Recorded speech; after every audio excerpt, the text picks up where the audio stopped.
छठ पे मौजूद फकर में खुशामदीद। तोशाखाना केस में इमरान खान साहब के खिलाफ जो फैसला है वो महफूज होने के बाद इमरान खान साहब की तरफ से जो बयान या उनकी तरफ से एक मरतबा फिर एक नई कोशिश सामने आ रही है जिसमें वो ये चाह रहे हैं कि मैं अकेला न डूबूं बल्कि मेरे साथ कुछ ना कुछ और लोग भी इसी किश्ती में सवार हो जाएं ताकि उनके अपनी ऑडियंस के सामने इस सारे मामले में इमरान खान साहब को बेकसूर साबित किया जाए। और अब एक ताज़ा तरीन हमला होता हुआ नज़र आ रहा है क्योंकि एक मुतालबा है जो किया जा रहा है और ख़ासतौर पर सोशल मीडिया में किया जा रहा है। वो लोगों का कहना यह है कि जनाब इमरान खान साहब अगर अपने पौने 4 साल का हिसाब दे सकते हैं, वो ये बता सकते हैं कि जनाब मैंने तोशाखाने से कितने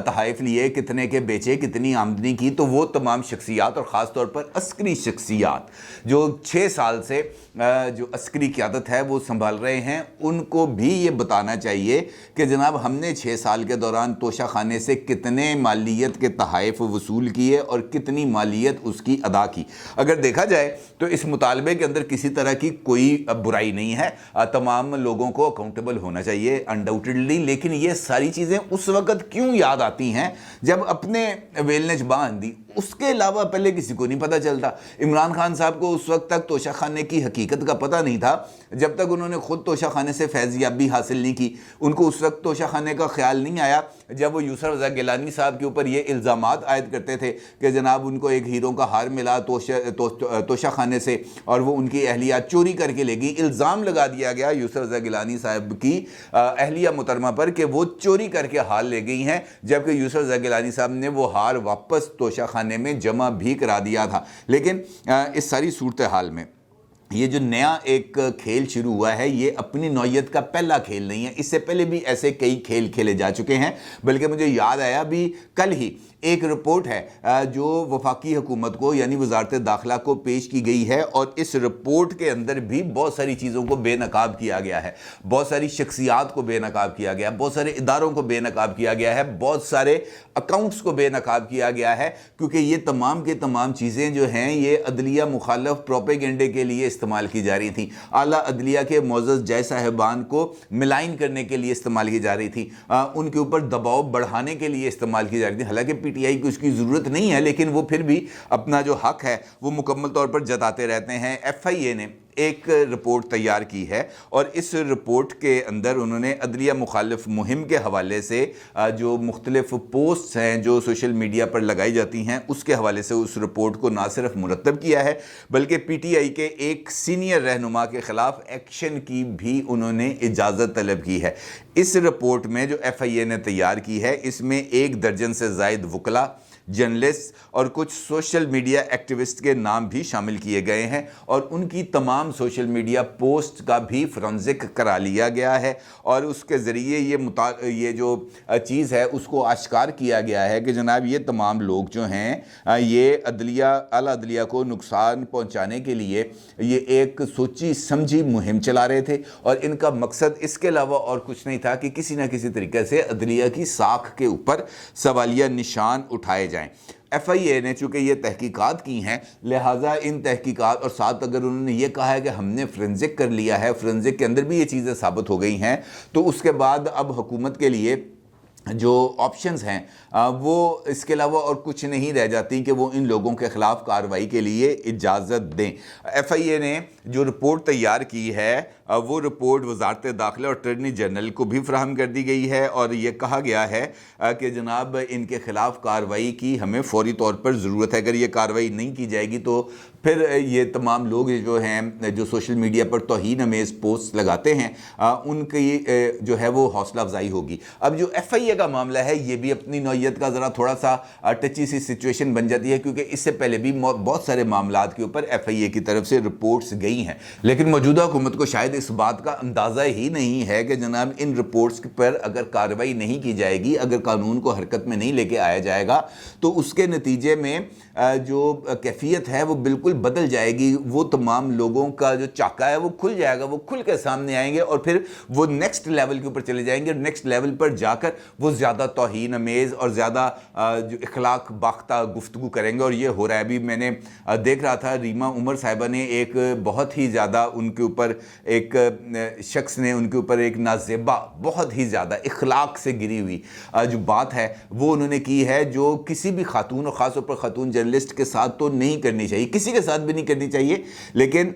वो की है, उनको टैग किया है, उनको रिप्लाई किया है, तो उसका मतलब ये है ना कि और उस बंदे ने जिसने ये पोस्ट किया है उसके जो डीपी है उसके ऊपर पीटीआई का झंडा लगा हुआ है, तो आप इससे अंदाज़ा लगा सकते हैं कि ये मुहिम किस तरीके से आगे बढ़ सकती है। खैर, इस सारे सिनेरियो के अंदर जो कार्रवाई है वो होना बहुत ज़्यादा ज़रूरी है, लेकिन हुकूमत कार्रवाई करने से हमेशा ही गुरेज करती हुई नज़र आ रही है, और इस बात का इजहार खुद हुकूमती जो शख्सियात हैं, मुख्तलिफ इत्तेहादी हैं, बल्कि ख़ुद मरीम नवाज़ साहिबा भी इस बात का शिकवा करती हुई नज़र आई जब उन्होंने कल इस्लामाबाद हाई कोर्ट में उनकी पेशी दी, तो वहाँ पर उन्होंने इस बात का जिक्र किया कि जनाब कार्रवाई करनी चाहिए। मैं हैरान हूँ कि कार्रवाई क्यों नहीं की जा रही। अब जावेद लतीफ़ साहब इस बात का बरमला इज़हार करते जा रहे हैं, अब तो मौलाना फजलुर रहमान साहब भी मैदान में आ गए हैं, और उनका ये कहना है कि जनाब इमरान खान खुद इम्पोर्टेड है, उनकी सियासत ख़त्म हो चुकी है, ये इदारों पर हमले कर रहे हैं। चेयरमैन पीटीआई के ख़िलाफ़ कार्रवाई ना होने पर हुकूमत से खाइफ हूँ, यानी वो भी ये कह रहे हैं कि जनाब तुसी कार्रवाई क्यों नहीं कर रहे। कार्रवाई करनी चाहिए, जो चीज़ें सामने हैं कम अज़ कम उनको किसी कोर्ट ऑफ लॉ में तो लेके जाएं, ताकि कुछ चीज़ क्लियर तो हो कि जनाब ये मामला है, इस मामले पर यह बात की है। आप किसी के ऊपर कोई कार्रवाई करते नहीं जिससे लोगों के हौसले बुलंद होते हैं, और जब हौसले बुलंद होते हैं तो उनके वो ये समझते हैं कि कानून तो कोई ऐसी चीज़ें नहीं है, इसको ठोकर मार के दीवार पर फेंक दो, परे फेंक दो, फुटबॉल बना लो, तो फिर ऐसे ही होगा ना। फिर तो हर एक बंदा नेक्स्ट लेवल पर जाकर गुफ्तगू करेगा, और फिर माशरा जो है वो यकीनी तौर पर इंतशार का शिकार होगा। और हमारी जो सारी की सारी इस वक्त की जब से हुकूमत आई है, मौजूदा हुकूमत शहबाज शरीफ साहब की, तो एक ही चीज़ के ऊपर फोकस होता हुआ नज़र आ रहा है, और वो ये है कि रहने दो, मिट्टी पाओ, क्योंकि ये फ़लसफ़ा अगर इसी तरीके से जारी रहेगा तो फिर सूरत हाल काबू में नहीं होगी। फिर तो जहांगीर कह रहा हूँ, शौकत तरीन साहब जिन्होंने आज FIA के सामने पेश होना है, उनको भी जो कॉल अप नोटिस दिया गया था उसका भी कोई फ़ायदा नहीं होगा, क्योंकि उन्होंने कहना है कि जनाब मैंने तो इस पर्सपेक्टिव में बात ही नहीं की। हालांकि उनकी जो टेलीफोनिक कॉन्वर्सेशन है तैमूर झगड़ा से और मोहसिन लगारी साहब से, वो दोनों सामने आ चुकी हैं। दोनों ने इस बात का एतराफ़ किया कि जनाब शौकत तरीन ने हमारे साथ ये वाली बात की है, और शौकत तरीन साहब ने खुद भी इस बात का एतराफ़ किया कि हाँ मैंने बात की है। लेकिन इसके बावजूद भी कार्रवाई नहीं होनी, सिर्फ नोटिसबाजी होनी है, सिर्फ हाजिरियां लगानी है, आनियां जानियां करनी है, तो इसका क्या फ़ायदा। इसका मतलब यह है कि हमारे पास वो जो ठोस ग्राउंड्स होती हैं कोई भी जगह पर काम करने के लिए, वो ठोस ग्राउंड्स अवेलेबल नहीं है, और जब वो ठोस ग्राउंड्स नहीं होती तो फिर उसका नतीजा यही निकलता है कि ये जो कैफियात हैं ये इसी तरीके से आगे बढ़ेंगी। खुद हुकूमती इत्तेहादी अगर हुकूमत के इस रवैये के ऊपर बोलना शुरू हो जाए तो इसका मतलब यह है कि हर जगह पर अब सब्र का पैमाना लबरेज होता चला जा रहा है। अब अगर आप इमरान खान साहब को देखें तो वो क्या कर रहे हैं, वो हर एक जगह पर टेस्टर लगाते हैं, करंट चेक करते हैं, और उसके बाद देखते हैं कि मुझे झटका नहीं पड़ा। जब झटका नहीं पड़ता तो वो एक कदम आगे बढ़ जाते हैं। पहले गैर मुल्की साजिश, अमरीकी साजिश, डोनाल्ड डू वगैरह वगैरह सारा कुछ किया। उसके बाद जनाब वहाँ से देखा कि मैंने पब्लिक सिंपैथीज़ को गेन कर लिया है, मुझे लोगों की सपोर्ट मिलना शुरू हो गई है, एंटी अमेरिका जो चूरन था वो बिक गया है और ज़्यादा तादाद में बिक गया है, लोग मेरे जलसों में आना शुरू हो गए हैं। तो वो उसके बाद अगले लेवल पर चले गए, वो न्यूट्रल्स पर आ गए, न्यूट्रल्स करते रहे। वहां पे भी उन्होंने टेस्टर लगा के देखा कि न्यूट्रल्स की तरफ से कोई करंट आ रहा है, कोई करंट नहीं आया, तो फिर उन्होंने मीर जाफर, मीर सादक, जानवर इस किस्म की गुफ्तगू करना शुरू कर दी, तो उसके ऊपर भी कोई रद्द-ए-अमल नहीं आया, तो हौसले खुल गए ना। फिर उसके बाद उन्होंने क्या कर दिया कि फैसलाबाद जलसे के अंदर उन्होंने मलिया मेट करके रख दिया, सारा कुछ करके रख दिया, लेकिन उसके ऊपर जब रद्द-ए-अमल आया तो उस रद्द-ए-अमल के ऊपर जब कल चकवाल का जलसा किया उन्होंने परसों, तो उन्होंने कहा कि ये DGISPR को क्या ज़रूरत थी बयान जारी करने की, उनको मेरी बात को समझना चाहिए था। मैं तो ये कह रहा था कि नवाज शरीफ अपॉइंट ना करे। भाई जिसको आपने एक्सटेंशन दी थी उसको अपॉइंट किसने किया था, उसको भी अपॉइंट नवाज शरीफ नहीं किया था। जिनको अभी आप कंटिन्यू करने की बात करा रहे हैं जनरल बाजवा साहब, उनको एक्सटेंशन किसने दी थी, उनको भी एक्सटेंशन आपने दी थी, अपॉइंट नवाज शरीफ साहब ने किया था। अब भी आप कह रहे हैं कि जनाब उनको मज़ीद उनकी जो रिटायरमेंट है उसको डेफर किया जाए, तो मतलब ये है कि इमरान खान साहब को चूंकि इस बात का अब अंदाज़ा होता चला जा रहा है कि मैं अनस्टॉपेबल हूँ, मेरे रास्ते में किसी जगह पर कोई रुकावट नहीं आती। मिसाल देता हूँ आपको, मुकदमा उनके खिलाफ शुरू होता है,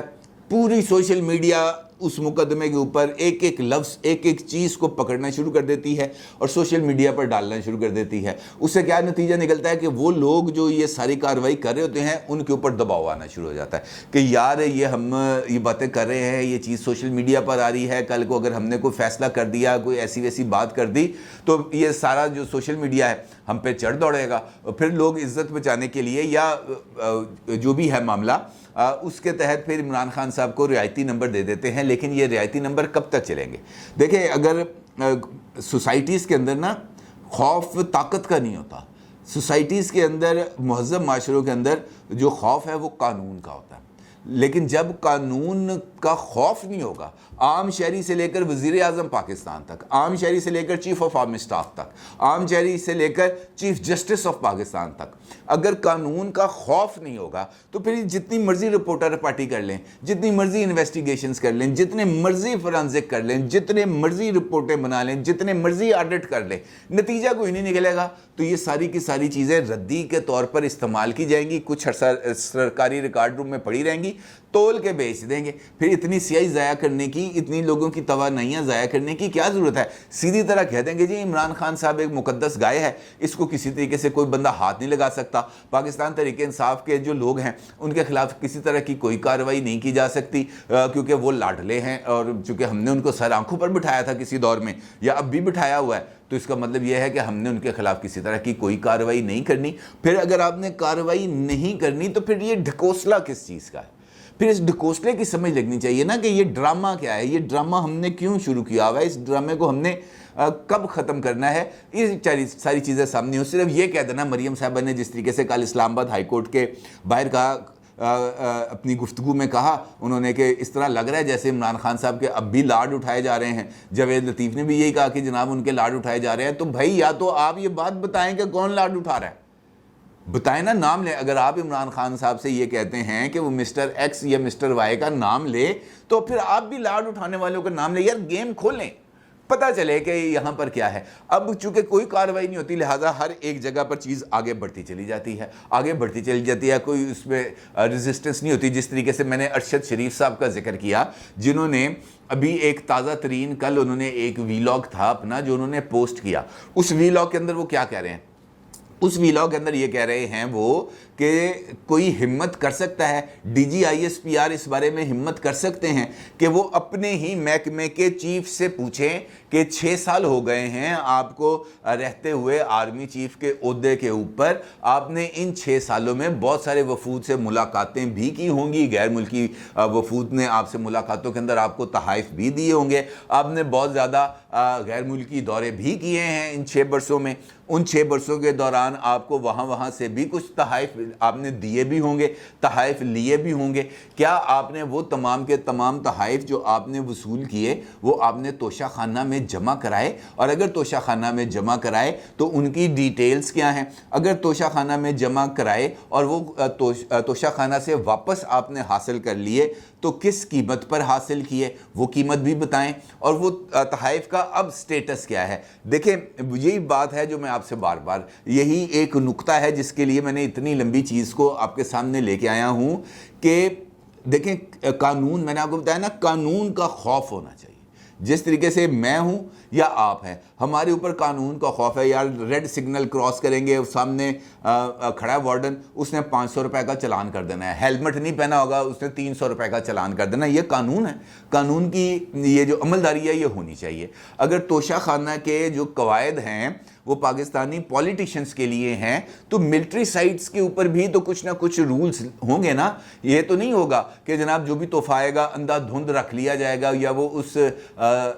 शख्सियत की मलकियत होगी जो अस्करी तौर पर जाएगा और जाके वहाँ से मुलाकातें करेगा। उनके पास भी तो कोई SOPs होंगे। अब अगर अरशद शरीफ साहब ने ये बात की है, इस बात को वो लेके आए हैं सामने, तो इसके पीछे लॉजिक क्या है? इसके पीछे लॉजिक सिर्फ और सिर्फ ये है कि लोगों के जज्बात को भड़काया जाए। ये सवाल लोगों के ज़हन में पैदा किया जाए कि कल्ला इमरान खान नहीं है,